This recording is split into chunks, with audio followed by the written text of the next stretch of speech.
일본은 경제는 정체되어 있고 정치는 출구를 찾지 못하고 인구 고령화로 시간이 흐를수록 상대적으로 약화될 수밖에 없는 나라입니다. 가만히 놔두어도 약해지는 나라입니다. 많은 국가 정치가들은 외부의 적을 만들어서 내부를 단결시키는 방법을 많이 사용합니다.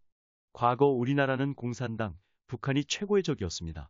일본도 공산당, 중국, 북한이 최고의 적으로 설정했습니다. 지금 일본 정치가들은 한국을 최고의 적으로 선택하고 있습니다. 아니, 선택할 수밖에 없습니다.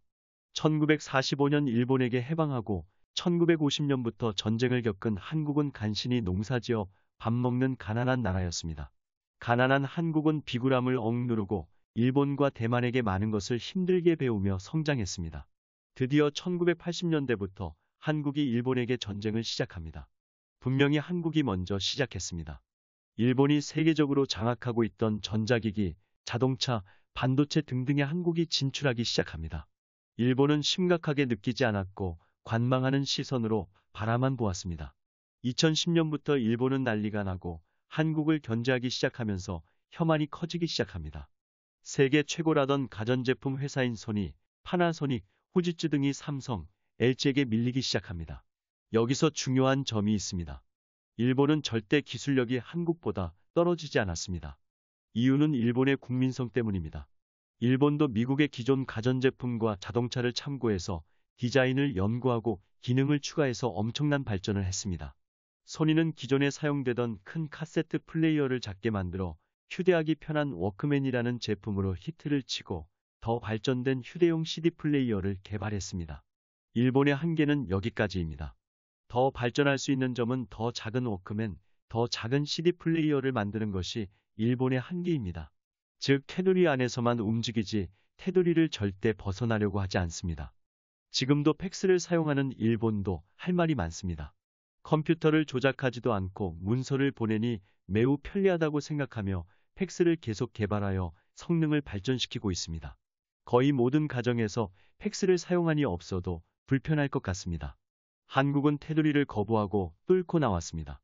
덩치 큰 TV를 LCD 액정을 이용해서 얇고 가볍게 만들기 시작하고 MP3라는 압축된 파일을 사용하는 음악 플레이어를 만들기 시작했고 정부는 디지털이라는 정책을 앞세워 IT 산업을 육성하기 시작했습니다.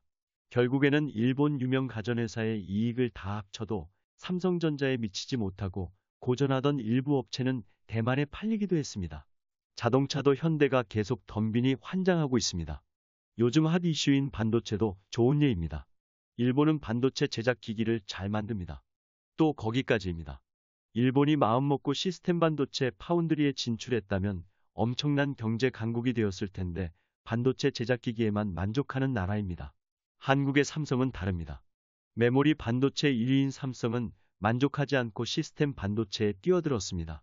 파운드리 분야는 대만 TSMC에 이어 2위까지 올라갔고 기술력도 거의 따라잡고 있습니다.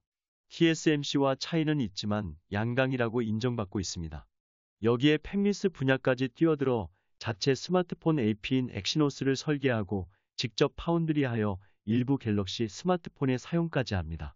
SK도 하이닉스 메모리 반도체 기술을 믿고 파운드리를 시작하고 있습니다. 파운드리는 기술이 매우 중요합니다. 시작은 할 수 있지만 최신 기술을 습득하기가 매우 어렵습니다. 기술을 습득하기 위해서는 많은 비용, 시간, 인력이 필요합니다. 중국도 어마어마한 돈을 투자했다가 박살났습니다. 최상급 시스템 반도체는 못 만들고 중급 정도만 만들고 있습니다. 지금 일본이 뛰어들기 주저하는 이유입니다. 기술력 차이가 크지 않았던 초반에 자기가 만든 제작 기기를 대만, 한국, 중국에 팔지만 말고 시작했다면 일본이 1등이 되었을 텐데 바보 같습니다.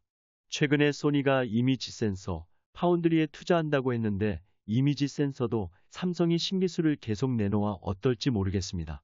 일본은 혁신이라는 것을 하지 않습니다. 테두리 안에서 조금씩 바꾸어가는 방식을 합니다. 상황이 이러니 제가 일본인이라도 한국을 싫어하겠습니다. 일본 혐한 우익들이 한국을 싫어하는 주요 내용입니다. 한국의 미남, 미인은 대부분 성형이다. 어느 정도 인정은 해야 할 것 같은데 좀 많이 하긴 했습니다. 한국은 정부 주도로 반일 교육을 하고 있다. 731 부대, 군위안부 등은 일본의 만행을 교육하는 것이니 반일 교육으로 인정합니다. 한국은 스시마를 점령하려고 하고 있다. 세종대왕이 대마도를 점령했고 이후에 계속 지켜 우리 땅이면 이런 말 안 나올 텐데 아쉽습니다. 한국인은 금방 화를 낸다. 인정합니다. 더 까불면 진짜 화냅니다. 일본의 방송국은 한국의 사정에 나쁜 보도는 하지 않는다. 절대 아닙니다. 한국에 안 좋은 일이 생기면 거품 물고 특종으로 보도합니다. 여성이 한국 여행을 가면 성범죄 피해에 쉽게 휘말린다. 글쎄요? 한국 여성들이 더 예뻐서 관심 없습니다. 한국인은 일본인을 진심으로 싫어한다. 일본 정부를 더 싫어합니다. 일본 민주당 정권은 한국과 손잡은 매국 정권이었다. 자민당을 우호하는 발언 같습니다. 한국은 전 세계의 미움을 당하고 있다. 싫어하는 나라는 일본, 대만, 북한뿐인 듯합니다. 한국 경제는 얼마 안가 파탄한다. 일본이 더 위험합니다. 객관적으로 볼 때 아직까지는 일본이 한국보다 경제적으로 더 강국입니다. 많은 국가들도 일본을 더 잘 알고 있으며 별로 싫어하지 않습니다. 일본을 싫어하는 나라는 한국, 북한뿐입니다. 대표적으로 미국 사람들도 일본인들을 싫어하지 않으며 대우도 나쁘지 않습니다. 요즘 일부 SNS에서는 한류로 외국 사람들이 한국만 좋아하고 일본을 싫어한다는 내용이 많습니다. 한류는 이제 시작이고 외국인들은 한국이 어떤 나라인지 조금씩 알기 시작했습니다. 하버드대 램지어 논문도 10년 전에 발표되었다면 작은 논란은 있었겠지만 일본 뜻대로 진행되었을 것입니다.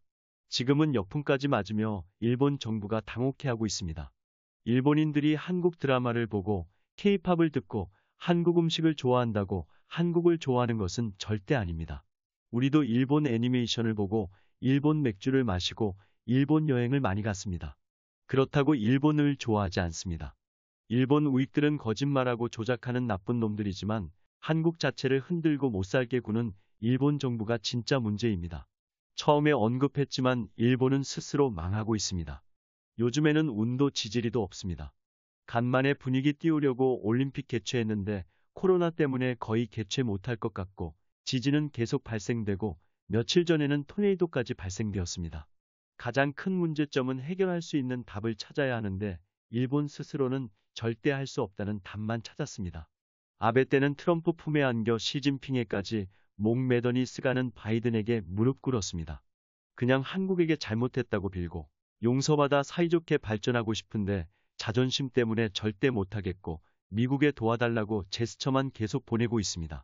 언제가 될지 모르겠지만 한국은 돈 많이 벌어서 가난해진 일본에게 현찰 주고 대마도만 사버리면 좋겠습니다.